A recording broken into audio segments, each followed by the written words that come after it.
Question number 140.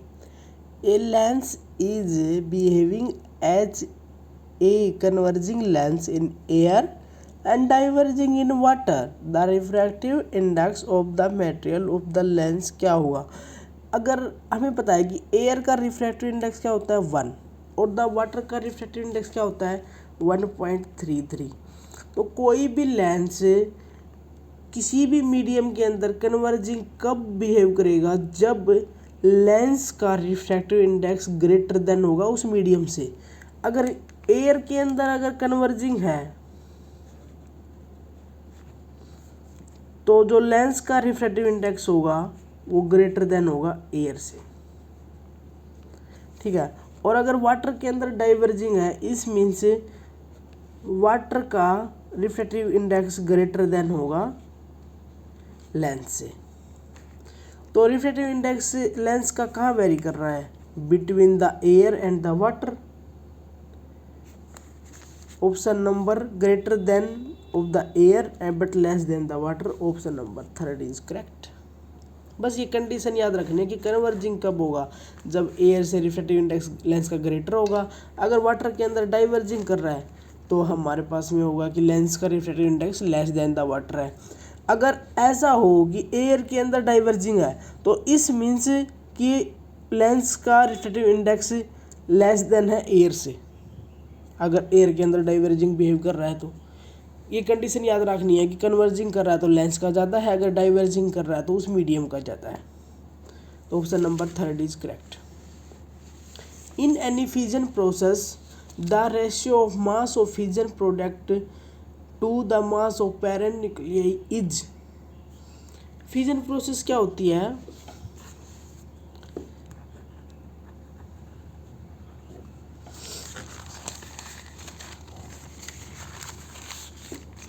जब हमारे पास में कोई भी एक न्यूक्लियाई है और वो ब्रेक हो जाए 1 से 2 में, तो जो टोटल मास होता है, जो अलग अलग हमारे पास में 2 न्यूक्लियाई बने हैं, उन दोनों का अगर हम ऐड करते हैं तो वो होगा less than the parent nuclei. अगर इनका अलग अलग का अगर सम करते हैं तो वो होगा हमारे पास में लेस देन। तो ऑप्शन नंबर 2 लेस देन 1 यही पूछ रखा है इन्होंने, क्योंकि जो मास इसका था और ये यहाँ पे ब्रेक हुए हैं 1 से 2 में स्प्लिट हुए हैं, तो जो मास है वो चेंज हो जाता है इन एनर्जी, जो हम निकालते हैं E = mc² से।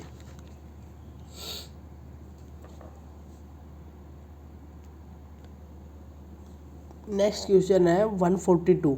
ए particle of mass m is moving in a circular path of constant radius r such that its centripetal acceleration is changing with time t as।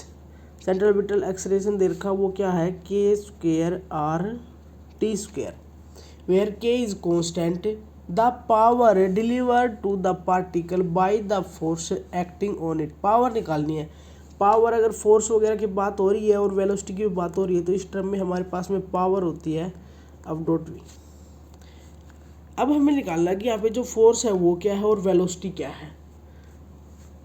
तो सेंट्रल सर्कुलर की बात हो रही है, हमारे पास में सेंट्रीपिटल फोर्स भी है और ये ट्रांसलेशन फोर्स दोनों है। तो जो सेंट्रीपिटल फोर्स गिवन है, जो टेंजेंशियल है, वो भी होगा। लेकिन एक्सेलरेशन दे रखा है किसमें? AC = k² r/t²। और सेंट्रीपिटल एक्सेलरेशन क्या होता है हमारे पास में? AC mv² फोर्स होता है हमारे पास में, सेंट्रीपिटल फोर्स mv²/r, तो एक्सेलरेशन होगा v² r। और यहाँ पर हम इसको पुट कर देंगे k² r/t² v²/r। तो हमारे पास में r से इधर मल्टीप्लाई हो जाएगा तो ये हो जाएगा r², k² यहाँ पे वैल्यू पुट की एक्सेलरेशन की और इधर मल्टीप्लाई कर दी r की, तो k² r² t² और v की वैल्यू क्या आएगी? k/r/t। ये तो हमारे पास में आई है वेलोसिटी। और अगर यहाँ पे जो फोर्स होगा, centripetal force and the tangential force दोनों है।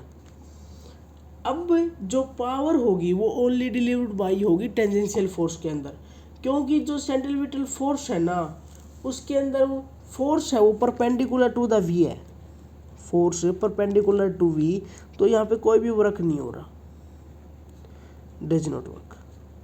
तो जो पावर ओनली डिलीवर होगी वो होगी बाय द टेंजेंशियल, टेंजेंशियल होगी तो हमारे पास टेंजेंशियल एक्सेलरेशन क्या होता है, a t change in velocity upon time, v कितना है k r t d t, और ए टी की वैल्यू जो टेंजेंशियल एक्सेलरेशन उसकी वैल्यू कितनी आई है के आर, टेंजेंशियल एक्सेलरेशन की क्या वैल्यू आई है के आर, तो एफ टी क्या हो जाएगा m into a t m k r. तो जो पावर आई है वो ओनली बाय टेंजेंशियल आई है, तो हम इसकी वैल्यू यहाँ पे पुट कर देंगे पावर के अंदर, टेंजेंशियल फोर्स की m k r, and the v t value क्या है के आर टी, तो क्या हो गया एम के square R square T, option में एम के square R square T, option number 1। अगर कोई बात समझ में नहीं आई हो तो आप मुझे बता सकते हो, कमेंट कर देना, और अगर वीडियो पसंद आई हो तो लाइक शेयर सब्सक्राइब कर देना।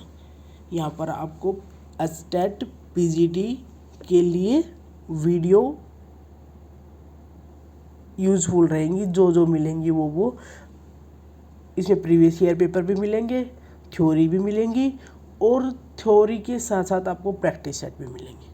जो थ्योरी हुई है उसी के साथ उसके न्यूमेरिकल मैं आपको साथ साथ में अपलोड करती रहूँगी। Question number 143, if only 2% of main current is to be passed through a galvanometer of resistance G, then the resistance of the shunt will be. Main current का कितना है 2%, तो आई जी की वैल्यू कितनी है 2% of I, and it will B 2I/100। अगर main की ये 2% है तो हमारे पास में जो करंट थ्रू द सेंट होगा वो कितना होगा 98 बच गया, 98% of I, it will be 98I/100। तो resistance, then the resistance of the shunt पूछ रखा हमारे पास में, तो वी जी मान लो कि जो गैल्वेनोमीटर है उसकी वोल्टेज है आई जी, जी से डिनोट कर सकते हैं, और हमारे पास में जो वी एस सेंट की है वो है I s into s shunt resistance.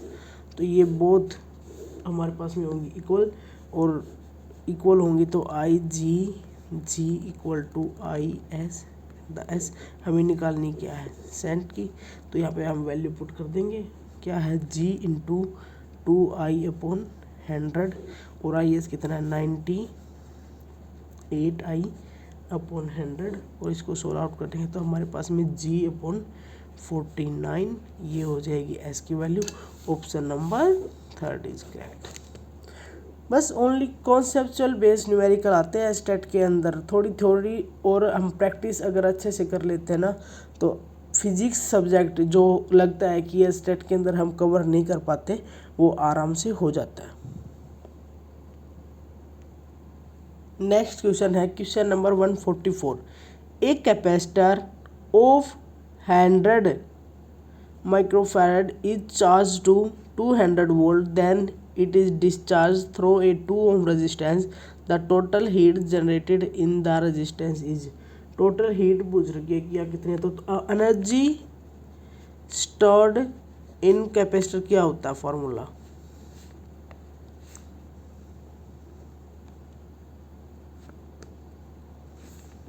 U is equal to 1/2 CV², 1/2 C की वैल्यू क्या है 100, किस में है 10⁻⁻⁶, V कितना है 200 का स्क्वायर, बस इसको सोल्व कर लेते हैं। ये -6 10⁻⁻⁶, इधर क्या होता है 10⁻², तो 10⁻⁻⁴, और इंटू 2⁻4 1 2 3 4, और बाई में 2, तो 2 से 2 कैंसिल, 2 1 2 3 4, ये 10⁻⁻⁴, ये 10⁻⁴, तो minus and the plus cancel out, only 2 बची हुई, 2 जून। Option number 4 is correct.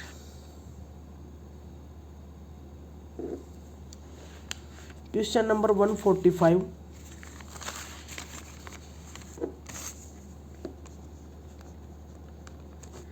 Which of the following wave can not travel through the vacuum. Vacuum के अंदर कौन सी वेव हमारे पास में ट्रेवल नहीं कर सकती?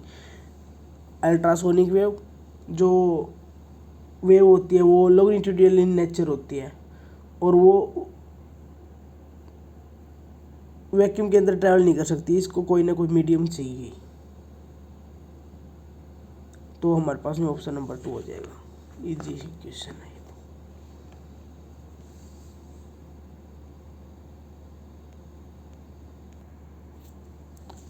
Question number 146, a coil of resistance 300 ohm and inductance 1.0 henry is connected across an alternating voltage source of frequency, resistance given है और हमारे पास में एल की वैल्यू गिवन है एंड एक फ्रीक्वेंसी दे रखी है, वो है 300 pi 2 pi hertz. The value of the phase difference between voltage and current, voltage and current के बीच में एंगल कितना है? तो हमें पता है कि हमारे पास में जो इंडक्टिव रिएक्टेंस है वो क्या होता है? एक्सएल। अब मैं आपको एक बात बता दूं पहले, जैसे हमने ये पढ़ लिया और हमें पता है कि अल्टरनेटिंग करंट का हमारे पास में टॉपिक है और उसके अंदर अब हमें फाइंड आउट क्या करना है? Phase difference. फेज डिफरेंस का फार्मूला क्या होता है? न्यूमेरिकल पढ़ लिया, उससे रिलेटेड जो भी आपके पास आपके माइंड में फॉर्मूलाज आते हैं उनको आप एक बार लिख लो कि है ना, ये वाला फॉर्मूला था इसके अंदर। जैसे फेज एंगल है इसके अंदर निकालना है, फेज एंगल क्या होता है? R/Z। R हमारे पास में गिवन है, अब Z क्या होता है भाई, हमें जो फाइंड आउट करना पड़ेगा, ये होता है इम्पीडेंस। इम्पीडेंस का फार्मूला फिर क्या होता है? ये होता है हमारे पास में R² plus XL² plus 1/XC का स्क्वायर। अगर ये नहीं है XC, क्योंकि सर्किट में ओनली L और R की बात हो रही है, तो इसको हम छोड़ देंगे। ठीक है, अब Z ये हमें फाइंड आउट करना है, R है। अब Z के अंदर हमारे पास में क्या गिवन है भाई? R गिवन है, XL हमारे पास गिवन नहीं है। मीन्स सबसे पहले तो हमें XL की वैल्यू निकालनी पड़ेगी, जो हमारे पास में होता है इंडक्टिव का रिएक्टेंस, इंडक्टर का रिएक्टेंस। तो XL की वैल्यू क्या होगी? XL होता है ओमेगा L।